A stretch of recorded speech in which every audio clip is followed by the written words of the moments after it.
Latin America, there has been a remarkable invigoration of popular traditions that appeared a few decades ago to be destined to succumb as the older generations died off. Today, popular religion has been renewed and is practiced by the younger generations who find new meanings in the appearances of Madonnas, the cult of miracle-working saints, whether secular or canonical, and participation in pilgrimages and patron saint fiestas. Although official Catholicism has tried to discredit the religious practices of indigenous societies, labeling the ancient cults as idolatry, superstition, and witchcraft, popular Catholicism, as a source of symbolic creativity, has allowed a historical resistance to Catholic colonialism. It has been valued by Pablo Wright as a strategic space for gaining access to modernity from places on the periphery. Maybe this explains why it keeps attracting practitioners. Behind the apparent cult of saints and virgins, there has been a resistance by cultures denied expression. The Afro people concealed their orishas in the saints. The Mexican native Indians kept the cult of Tonantzin by celebrating fiestas to the Virgin of Guadalupe, and the Maya of Guatemala chose Mas Simon as an ambivalent figure. In this way, in spite of Catholic prohibitions, some of the knowledge and some of the cosmologies of these cultures and religions have continued to emerge until our own time.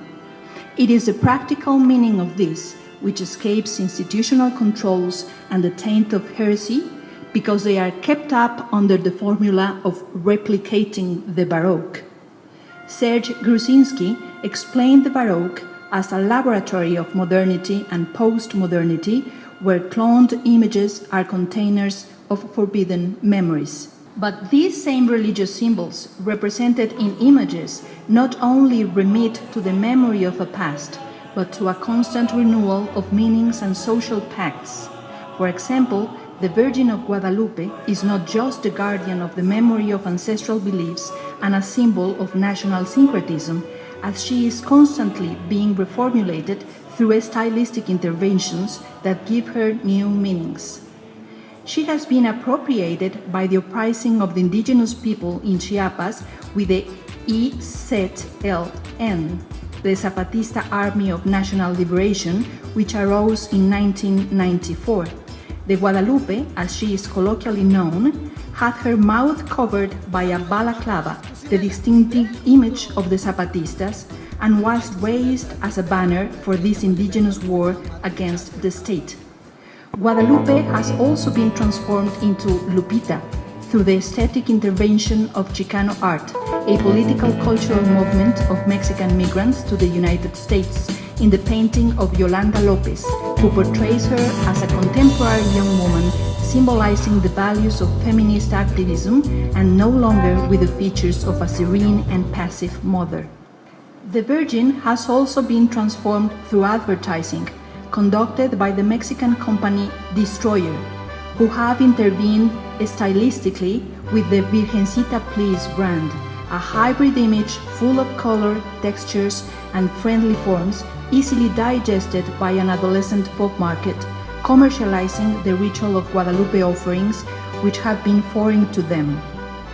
The offerings of Virgencita Please are sold as the brand of many products, with a petition to the Virgencita, the diminutive of Virgin, or with thanks for favors received, printed on the packet in the everyday colloquial language of the middle class, a mixture of slang and anglicized phrases through which day-to-day miracles are asked for. The Catholic faith has incorporated her in order to get closer to the new generations in the practice of requesting favors and miracles, and today she is one of the favorite presents at rites of baptism and First Communion, and her image is sold outside churches, stamped on medals and pictures. The intervention of commerce in the mass production of religious images not only moves in the direction of consumption, as popular access has created dynamics of political appropriation of the symbol. This is the case of the re-symbolizing of the Christ child or infant Jesus, effected by the members of the APO, the Popular Assembly of the Pueblos of Oaxaca, a teachers' movement that arose after violent repression in 2006. A year later, the teachers modified the meaning of the tradition of dressing an image of the Christ child in lace during the Feast of Candlemas on the 2nd of February every year, when they dressed him as a guerrilla soldier, wearing a cap like the Che Guevara with a rifle on his shoulder and a military badge, transforming him into the Holy Apo child, who is asked, "Do not let this struggle be in vain, or the death of our comrades go unpunished. May our comrades in prison be released, the persecuted and exiled be free to go home, the wounds of those of us who have been tortured heal quickly, and may you intercede before God for the removal from power of Ulises Ruiz. All these pleas that I make to you are for the liberation and the justice of Oaxaca. Amen." In this case, the Catholic tradition of dressing saints has been energized by the reproduction of images within reach of the believers, which are no longer monopolized by the priests. If the Baroque was achieved through cloning canonical images while keeping hidden meanings through the use of the same materials that the old indigenous idols had been made of, contemporary neo-Baroque is achieved thanks to the mass reproduction of religious images, some of them even made in China, which are acquired in the markets but are then taken to be blessed in churches and are then placed in domestic altars where popular religion is practiced in a festive manner outside ecclesiastical precincts.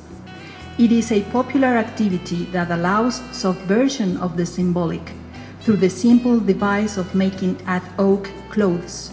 So the act of dressing is transformed into a kind of symbolic appropriation with which the careful biographies of the saints canonized by the Church are rewritten. Another example is that of the secular saints who have been set up as martyrs by sections of the public outside ecclesiastical processes of canonization. These are generally images protecting dangerous, illegal, forbidden, or ambiguous acts for which most of the time there is no room in the churches. They are the protectors of life when facing the threat of death. They are all considered magnanimous protectors, and they watch over mortals to keep them from danger and accompany them in their borderline, illegal, or forbidden activities, and are often censored or ignored by the institution. They also help with the woes of love and illnesses, and incidentally can serve to do harm to enemies. For example, migrants and people on the border in Tijuana chose Juan Soldado, literally Johnny Soldier, because he was martyred in a miscarriage of justice. Mexican drug dealers have set up the outlaw Jesus Malverde as their miraculous protector. Devotees of La Santa Muerte, Holy Death, in Mexico pray to a skeleton image because she represents equity and justice, arguing that the only thing that all those alive have equally in common is death. In Mexico, the places where these figures are acquired as merchandise are popular markets.